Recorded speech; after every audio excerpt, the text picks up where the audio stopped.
Hello children, I hope अब तक आपने पहले वीडियो से संस्कृत भाषा के बारे में सामान्य जानकारी प्राप्त कर ली होगी। यानी कि जो टॉपिक्स मैंने पढ़ाए थे उस वीडियो में,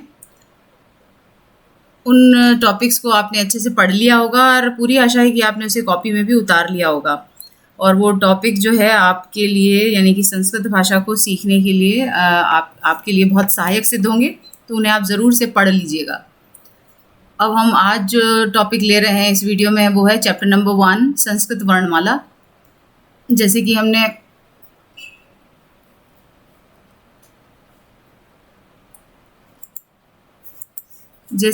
पहले वीडियो में संस्कृत वर्णमाला की बात की थी, आज हम इसको थोड़ा सा डिटेल में पढ़ेंगे। आपने पहले हिंदी में भी हिंदी वर्णमाला पढ़ी थी, वैसे ही संस्कृत की वर्णमाला है और उसमें कोई फ़र्क नहीं है। आपको पहले भी मैंने बताया था कि संस्कृत हिंदी भाषा की जननी है, तो दोनों में सिमिलैरिटी है। वर्णमाला का अर्थ पहले भी मैंने बताया था कि वर्णों के यानी कि अक्षरों के समूह को हम वर्णमाला कहते हैं। और वर्ण जो है भाषा की सबसे छोटी इकाई माना जाता है और इसे 2 भागों में बांटा गया है, एक स्वर और एक व्यंजन। स्वरों की संख्या हमने 13 बताई थी और अभी इसमें व्यंजनों की संख्या जो है वो 33 है, यानी कि 33। स्वर हमने पिछले वीडियो में भी पढ़े थे। स्वरों का अर्थ क्या होता है? स्वर किसे कहते हैं? जिनके उच्चारण में अन्य वर्णों की सहायता नहीं लेनी पड़ती, यानी कि अपने आप में स्वतंत्र है, पूर्ण है, इनकी अपनी मात्राएं हैं, तो इन्हें किसी की भी सहायता से जो है इन्हें किसी भी वर्ण की सहायता लेने की आवश्यकता नहीं है। तो ये अपने आप में स्वतंत्र वर्ण है, इन्हें स्वर कहते हैं। ये संख्या में 13 हैं, जैसे कि अ, आ, ई, उ, री, र, ए, आई, ओ, औ। तो इस तरीके से इन्हें जो है उच्चारित किया जाता है। अब इन स्वरों को हमने 2 भागों में डिवाइड किया गया है। यहाँ पर आपको कंफ्यूज होने की ज़रूरत नहीं है कि संयुक्त वर्ण क्यों लिखा हुआ है। यहाँ साफ साफ लिखा है कि संयुक्त वर्ण दीर्घ स्वरों के अंतर्गत ही आते हैं, तो इन्हें आप संयुक्त वर्ण में अलग से डिवाइड करने की बिल्कुल भी ज़रूरत नहीं है। आप इन्हें 2 हिस्सों में ही डिवाइड कर सकते हैं, जैसे कि मैंने पहले वीडियो में बताया था। ह्रस्व स्वर और दीर्घ स्वर। ह्रस्व स्वर में होता है अ, ई, उ, री और र, और दीर्घ स्वर में होता है आ, ई, उ, री, ए, आई, ओ, औ। इस तरीके से ये दीर्घ स्वर है यहाँ तक, औ तक। यानी कि ह्रस्व स्वर में हर स्वरों को उच्चारित करते समय कम समय लगता है और दीर्घ स्वर में ह्रस्व स्वर से डबल समय यानी कि दुगना समय लगता है इनको उच्चारित करने में। बस इनमें यही फ़र्क है, यहीं से हम मात्राओं को लगाना सीखते हैं। ह्रस्व स्वर में छोटी मात्राएं आती है, दीर्घ स्वर में बड़ी मात्राएं आती है। दीर्घ का मतलब ही होता है बड़ा। तो संस्कृत भाषा में 11 स्वरों का ही प्रयोग होता है। अब जो हम इस र और इस री की जो हमने पहले बात की थी, ये सिर्फ यहाँ पर एक नॉलेज के लिए लिखा गया है, ताकि आपको जानकारी रहे कि ये 2 वर्ण जो है इसमें शामिल किए जाते थे। लेकिन अब जो है इन दोनों स्वरों का प्रयोग नहीं होता है संस्कृत के अंदर, तो इन्हें पढ़ने की ज़रूरत नहीं है। तो इस दृष्टि से तो है अब संस्कृत में स्वरों की संख्या कितनी हो गई? 11। लेकिन अकॉर्डिंग टू दिस लाइन हमें स्वरों की संख्या 13 ही लिखनी पड़ेगी, क्योंकि आगे जब क्वेश्चन आंसर्स हैं तो उसमें हम 13 संख्या ही लिखेंगे। नेक्स्ट, अब जैसे कि हमने अ से अनार, आ से आम सीखा था, वैसे ही अब संस्कृत में हम थोड़ा सा अलग शब्द लेकर के इन्हें सीखेंगे। जैसे कि अ से अश्वः, अश्व मतलब घोड़ा। आ से आपणः, आपणः मतलब दुकान। ई से इत्रम यानी कि सुगंध या खुशबू, और ई से इर नौका यानी कि मोटर बोट। ऊ से उपवनम यानी कि बाग, उड़ना। ऊ से उड़ना यानी कि ऊन। री से ऋषि, ऋषि को ऋषि कहेंगे, ठीक है। और ये र और ल ऑलरेडी हट चुके हैं संस्कृत से, तो यानी कि अब इनका प्रयोग संस्कृत में नहीं होता। अब ए से एकह यानी कि एक या वन। ऐ से ऐरावत, ऐरावत हाथी यानी कि जो सफ़ेद रंग का होता है, इसे ऐरावत हाथी इसका नाम है। ओ से ओष्ठः यानी कि होठ, और औ से औषधम यानी कि दवाई। अब बच्चों हम स्वर वर्णों के बाद जो है व्यंजन वर्णों की बात करेंगे। इन वर्णों के उच्चारण में किसी न किसी स्वर की सहायता लेनी पड़ती है, यानी कि ये जो व्यंजन है, ये जो वर्ण हैं, उनमें इनके उच्चारण में हमें स्वरों की सहायता लेनी ही पड़ती है। जिन्हें जो है हम व्यंजन कहते हैं। ये संख्या में कितने हैं? 33 यानी कि 33। जैसे कि क वर्ग, च वर्ग, ट वर्ग, त वर्ग और प वर्ग, ये 5 वर्ग हैं। इन्हें हम स्पर्श व्यंजन के नाम से जानते हैं। ये स्पर्श व्यंजन, स्पर्श व्यंजन क्या होता है कि जिन व्यंजनों का उच्चारण कंठ, होठ, जिह्वा या तालवे आदि के स्पर्श द्वारा होता है, इन्हें स्पर्श व्यंजन कहते हैं। ये क से लेके म तक, यानी कि हमारे मुंह से, मुंह के अंदर और होठ, इनको ये कहीं ना कहीं टच करते हैं, इसीलिए इन्हें स्पर्श व्यंजन कहा जाता है। ये देखिए, ये संख्या में कितने हैं? 25, यानी क से लेकर म तक। अब इसके बाद आता है अंतस्थ व्यंजन। अंतस्थ व्यंजन कौन कौन से हैं? य, र, ल, व। ये व्यंजन क्या होते हैं कि जिन व्यंजनों का उच्चारण करते समय हमारी जिह्वा जो है पूरी तरीके से मुंह के किसी भी भाग को टच नहीं करती, ठीक है, किसी भी भाग को नहीं छूती, तो ये अंतस्थ व्यंजन कहलाते हैं, य, र, ल, व। और नेक्स्ट है ऊष्म व्यंजन। ये देखिए यहाँ पर ये य, र, ल, व अंतस्थ व्यंजन है और ये ऊष्म व्यंजन है। ऊष्म व्यंजन क्या होता है? ये जिन व्यंजनों के उच्चारण में हवा के साथ जब वो रगड़ खाते हैं, जब हम इन अक्षरों को जब हम बोलते हैं, तो ये हवा के साथ रगड़ खाने के कारण हमारे मुंह से एक गर्मी पैदा होती है, यानी कि हमारे मुंह से एक ऊष्मा निकलती है। ऊष्म का मतलब होता है गर्मी। तो जब मुंह से जब गर्मी निकलती है, तो इसीलिए इन्हें ऊष्म व्यंजन कहते हैं। हम बोल के देखेंगे तो हमें पता चलेगा कि श, श, स, ह। तो जब हम बोलते हैं तो एक गर्म सी हवा मुंह से बाहर आती है, तो इसलिए इन्हें ऊष्म व्यंजन कहते हैं। अब इनके अक्षर किस तरीके से, जैसे कि हम क से कबूतर पढ़ते थे, इनके वर्ण ख से खरगोश पढ़ते थे, वैसे ही अब इनके थोड़े से अलग हैं। क से काकह यानी कि कौआ, ख से खगह यानी कि पक्षी, ग से गजह यानी कि हाथी, घ से घंटिका यानी कि घंटी, और ये अंग इनको बिंदी के रूप में यूज करते हैं। च से चंद्र यानी कि चांद, छ से छात्र यानी कि विद्यार्थी, ज से जालम यानी कि जाल यानी कि नेट, झ से झर मतलब झरना, और य इसे भी बिंदी के रूप में, ये पंचमाक्षर होते हैं, यानी कि ये जो वर्ण है ना, ये अंग, य, ण, न, म, ये बिंदी के रूप में प्रयुक्त होते हैं। अब है ट वर्ग। तो ट से टोपिका यानी कि टोपी, ठ से ठालिनी यानी कि करधनी, यानी कि औरतों के कमर में बांधने वाला एक जेवर, जिसे हम करधनी कहते हैं, और संस्कृत में इसको ठालिनी कहते हैं। अब ड से डालिमह यानी कि अनार, दाड़िम जिसको हम बोलते हैं दूसरे शब्दों में अनार। ढ से ढोलह यानी कि ढोल, और ण ये बिंदी के रूप में यूज होता है। फिर है त से तरुह, तरु मतलब पेड़, थ से यानी कि थ मतलब थ का अर्थ होता है पहाड़, और द से दुग्धम, दुग्धम मतलब दूध, ध से ध्वजः यानी कि झंडा, न से नौका यानी कि नाव, प से पुष्पम यानी कि फूल, फ से फलम यानी कि फल, ब से बकह यानी कि बगुला, भ से भल्लुकह यानी कि भालू, म से मेघह यानी कि बादल, य से याचकह, याचक मतलब मांगने वाला या भिखारी, र से रुपयकम, रुपयकम का अर्थ होता है रुपया या पैसा, पैसा नहीं, रुपयकम का मतलब है रुपया, और पैसा अलग होता है। ल से लेखनी यानी कि कलम, लिखने वाली यानी कि कलम, व से वानरह यानी कि बंदर, श से शुकह यानी कि तोता, श से षंडह, षंडह मतलब सांड, और स से सेवम यानी कि सेब, एप्पल, और ह से हंसह यानी कि हंस। अब बच्चों, पहले भी मैंने पहले के वीडियो में भी मैंने हलंत की बात की थी, तो फिर से इसको रिवाइज कर लेते हैं कि प्रत्येक व्यंजन स्वर रहित होता है, यानी कि उसमें स्वर नहीं होते, इसीलिए उनके नीचे हलंत का चिन्ह लगाया जाता है। अब यहाँ हम देख रहे हैं कि भ, र, श, ह, जितने भी वर्ण हैं, ये जितने भी व्यंजन वर्ण हैं, इन सब के नीचे जो है हलंत लगा हुआ है, यानी कि ये सब अधूरे हैं। इनमें अभी जब तक स्वर नहीं लगेगा, अस्वर नहीं लगेगा, तब तक ये हलंत नहीं हटेगा।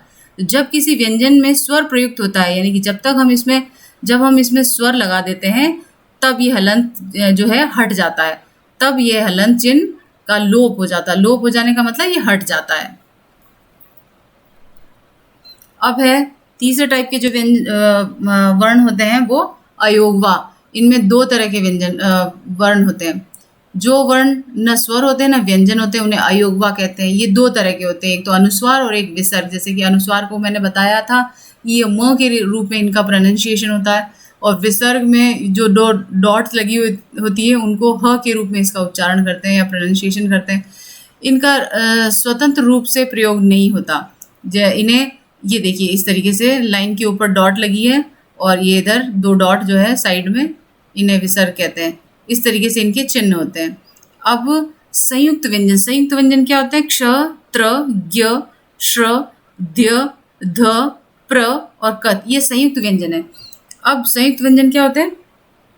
जो दो या दो से अधिक व्यंजनों से मिलकर बनते हैं, स्वरों से नहीं, व्यंजनों से मिल, जो दो या दो से अधिक वर्णों से मिलकर, ऐसा भी हम बोल सकते हैं कि जो दो या दो से अधिक वर्णों से मिलकर बनते हैं। अभी तक हमने पढ़ा कि व्यंजन में एक ही वर्ण शामिल है, वो स्वर। कौन सा? अ। जैसे कि क प्लस अ बराबर क, तो एक ही वर्ण शामिल किया था, स्वर अ को।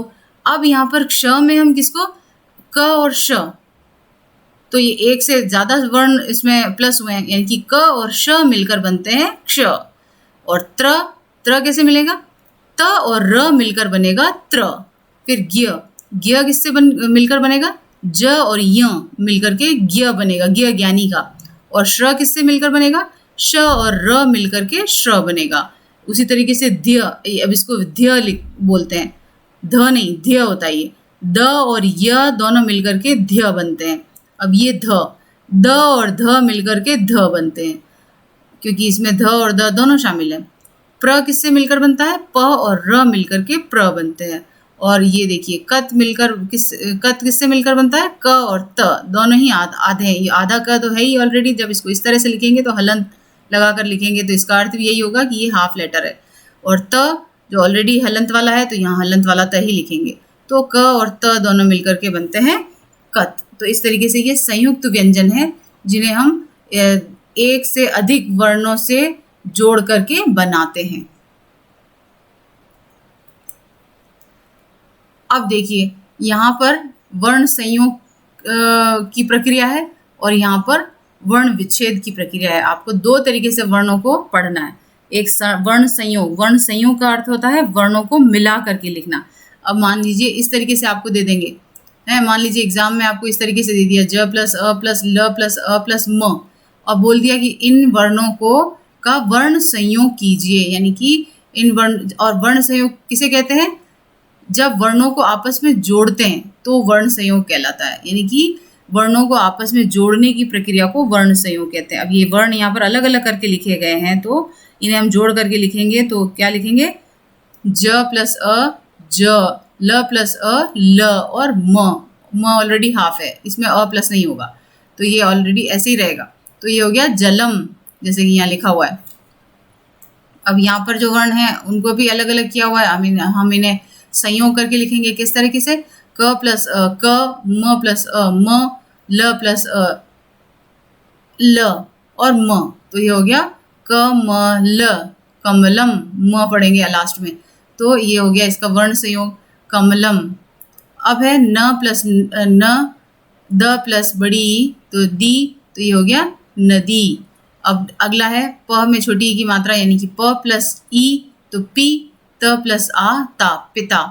और नेक्स्ट है भ प्लस अ भ, ग प्लस छोटी ई यानी कि गी, न प्लस बड़ी ई यानी कि नी, तो ये हो गया भगिनी। तो इस तरीके से वर्णों को जोड़कर जब शब्द बनाए जाते हैं तो इस क्रिया को क्या कहेंगे? वर्ण संयोग। बहुत ही सिंपल है। अगर पूछा जाए कि वर्ण संयोग क्या होता है तो आप बहुत आसानी से बोल सकते हैं कि जब वर्णों को आपस में जोड़ते हैं तो इस प्रक्रिया को वर्ण संयोग कहते हैं। वर्ण विच्छेद किसे कहते हैं? कि जब स्वर और व्यंजनों को अलग करने की प्रक्रिया होती है तब उसको वर्ण विच्छेद कहते हैं। यानी कि जब स्वरों और व्यंजनों को अलग अलग करके लिखा जाता है, जब हमें सिर्फ शब्द दिया जाता है, उन शब्दों को हमें अलग अलग करके लिखना है, तब इस प्रक्रिया को हम वर्ण विच्छेद कहते हैं। जैसे कि धनम लिखा हुआ है तो अब आपको वर्ण विच्छेद करना है, तो ध में क्या क्या शामिल है? तो ध हलंत वाला, फिर प्लस अ, फिर दूसरा अक्षर है न, तो न में भी हलंत आएगा, फिर आएगा अ, और फिर लास्ट में म ऑलरेडी हलंत वाला है तो इसमें कोई भी प्लस नहीं होगा, सिर्फ हलंत वाला म आ जाएगा। तो ये हो गया धनम। फिर हो गया पत्रम, तो प प्लस अ प, त्र प्लस अ त्र में हमने पढ़ा था कि दो अक्षर शामिल है, त और र। ये देखिए मैं फिर से आपको बता देती हूँ, त्र कहाँ गया, ये रहा। त में त और र दो वर्ण शामिल है, इसलिए ये त और र दोनों आएंगे, आप कंफ्यूज ना हो। त्र ये संयुक्त व्यंजन जो है इसके कुछ नियम हैं, ये इन्हीं पर्टिकुलर अक्षरों से मिलकर बनते हैं। ये जैसे कि त्र बना है त और र से मिलकर, इसीलिए वहां पर त और र लिखा गया है। ये देखिए प में सिर्फ अ प्लस है और त्र में किसको शामिल किया गया है, त और र को। ठीक है, इसीलिए ये त और र आया है त्र में। फिर और फिर साथ में अ भी प्लस किया गया है, त्र में अ भी प्लस होता है, त र और अ ये तीनों ही इसमें शामिल होते हैं। अगर हम चाहें तो इन अक्षरों में हम अ भी प्लस कर सकते हैं, क्योंकि यहाँ पर लिखा नहीं है। वैसे तो हम हिंदी में इनमें अ भी प्लस करते हैं, जैसे कि क प्लस श प्लस अ, तो ये हो जाएगा क्ष। त्र में हो जाएगा त प्लस र प्लस अ, त्र हो जाएगा। ज्ञ में ज प्लस य प्लस अ, तो ये ज्ञ हो जाएगा। श्र में श प्लस र, यही होता है। श्र में सिर्फ यही होता है और बाकी जैसा है वैसा ही होता है, लेकिन इन तीनों में हम अ को भी प्लस कर सकते हैं। क्ष में, त्र में और ज्ञ में हम अ को प्लस कर सकते हैं, जैसा कि यहाँ पर किया गया है। त्र में त प्लस र प्लस अ, और फिर म ऑलरेडी जिसमें हलंत लगा हुआ है, यानी कि इसमें किसी को भी प्लस करने की आवश्यकता नहीं है, यानी कि अ प्लस नहीं होगा, तो ये होगा पत्रम। फिर है विद्या, तो व में छोटी ई की मात्रा व प्लस ई, और द्या हमने ऑलरेडी पढ़ा है। ये देखिए ऊपर ये रहा द्या, द और य। अब ये ध्य है, इसलिए अगर ये ध्या होता तो यहाँ पर आ भी प्लस होता, यानी कि आ की मात्रा भी प्लस होती। वैसा ही यहाँ पर किया गया है। विद्या में व में छोटी ई की मात्रा है, इसलिए छोटी ई आएगी, और ध्या में द प्लस य है और इसमें साथ में आ की मात्रा है, इसलिए ये आ जाएगा, तो ये हो जाएगा विद्या। प्रजा में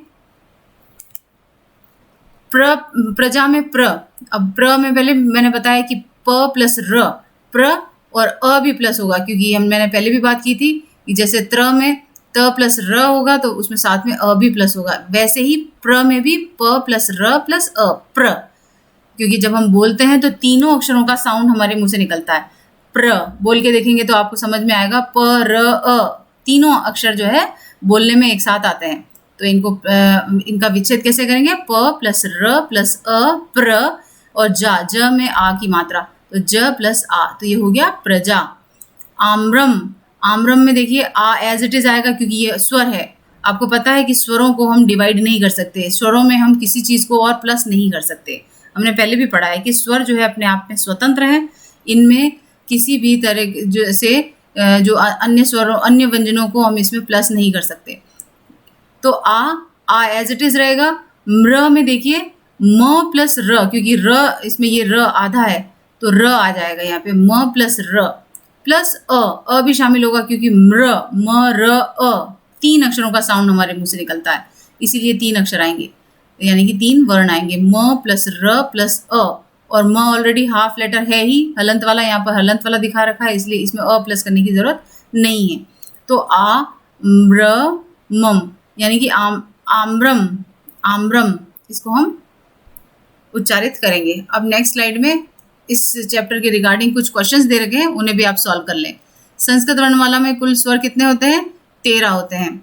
अगर हम उन दोनों को हटा दें तो 11, लेकिन हम जो पहली लाइन में लिखा है उसी को हम आंसर के रूप में लिखेंगे कि इसका आंसर है 13, यानी कि ग इसका आंसर है। अयोगवा होते हैं, कितने होते हैं अयोगवा, 3 होते हैं, 5 होते हैं, 2 होते हैं। तो अयोगवा 2 तरह के होते हैं, इसका आंसर भी ग है। 2 अयोगवा होते हैं, कौन सा वाला, एक अनुस्वार और एक विसर्ग। तीसरा क्वेश्चन देखिए, जिन वर्णों के उच्चारण में अन्य वर्णों की सहायता नहीं लेनी पड़ती है, साफ साफ अभी हमने सीखा कि जिनके उच्चारण में हमें वर्णों की सहायता लेनी ही नहीं पड़ती, उन्हें क्या कहेंगे, स्वर। स्वर कहते हैं, ये स्वतंत्र है अपने आप में, इनके उच्चारण में किसी की मदद की आवश्यकता नहीं है। तो ख आंसर इज करेक्ट, स्वर। नेक्स्ट फोर्थ क्वेश्चन, स्वर एवं व्यंजनों को आपस में जोड़ने की प्रक्रिया को क्या कहते हैं। जब हम स्वरों और व्यंजनों को आपस में जोड़ते हैं, अभी मैंने पढ़ाया यहाँ पर, ये देखिए, ये जब स्वरों वर्णों को आपस में जोड़ने की प्रक्रिया को वर्ण संयोग या वर्ण संयोजन कहते हैं। अभी हमने पढ़ा, बहुत ही सिंपल है कि आपस में व्यंजनों को आपस में जोड़ने की प्रक्रिया को हम वर्ण संयोजन कहते हैं। अब है य र ल व, जिनके उच्चारण में हमारे मुंह के किसी भी भाग को जिह्वा टच नहीं करती है, यह भी हमने पढ़ा, उन्हें अंतस्थ व्यंजन कहते हैं। ये ख आंसर इसका, और इसका भी ख आंसर है, वर्ण संयोजन, और इसका भी आंसर है अंतस्थ व्यंजन यानी कि ख। नेक्स्ट क्वेश्चन में देखिए, दिए गए शब्दों में हिंदी पर्याय विकल्पों से चुनकर लिखिए। इत्र का अर्थ यहाँ पर उपवन, ईंट नहीं हो सकता क्योंकि इत्र एक सुगंध है, तो ये सुगंध के अर्थ में इसका पर्याय आएगा। ऊर्णा का मतलब होता है ऊन, सेवम का सेब यानी कि एप्पल, और डालिम का डालिमह का होगा अनार, और वानर का होगा बंदर। इस तरीके से इसके आंसर हैं, यानी कि हिंदी पर्याय हैं। अब ये देखिए, यहाँ पर आपका एक मंजूषा दे रखी है, मंजूषा मतलब बॉक्स दे रखा है यहाँ पर, और इस बॉक्स में से आपको शब्द चुनने हैं और इस अपनी अपनी जगह पर जो जानवर है या जो वस्तु है उसके नाम के उसके उस पिक्चर के नीचे उसका नाम लिखना है। जैसे कि ये अश्व, ये घोड़ा है तो अश्व, यहाँ से हमने ये अश्व शब्द लिया और यहाँ लिख दिया। और ये है षंडः, षंडः यहाँ से लिया और यहाँ इस षंडः का मतलब होता है सांड। और नेक्स्ट है भल्लुका, भल्लुका यहाँ से ही लिया है हमने बॉक्स में से, और ये भल्लुका का अर्थ होता है भालू। और बॉक्स में से हमने चौथे पिक्चर के लिए क्या लिया है, जालम, जालम यानी कि नेट, ये जाल है। और फिर नेक्स्ट पिक्चर टोपिका, यानी कि ये यहाँ से लिया है टोपिका और इसका अर्थ है टोपी। और अगला जो है लास्ट वन, ये है काकह, काकह का अर्थ होता है कौवा। तो इस तरीके से बच्चों ये चैप्टर नंबर 1 कंप्लीट होता है। मुझे पूरी आशा है कि आपको अच्छे से समझ में आ गया होगा। जब तक आप नहीं पढ़ेंगे तब तक आपको समझ में नहीं आएगा, क्योंकि मैंने समझा दिया है और आपको इस वीडियो को बार बार पॉज करके देखना है और इन वीडियो के थ्रू आपको अच्छे से समझना है। और इसी के अंदर जो आंसर दिए हैं उन्हें भी आप अपनी बुक में फिल कर लें, और जो भी आपने पढ़ा है उसे आप इसके क्वेश्चन आंसर्स आप कॉपी में लिख सकते हो। और अगले वीडियो में मैं अगला चैप्टर दूंगी, यानी कि चैप्टर नंबर 2। तब तक के लिए अपना ध्यान रखिए इस कोरोना काल में, और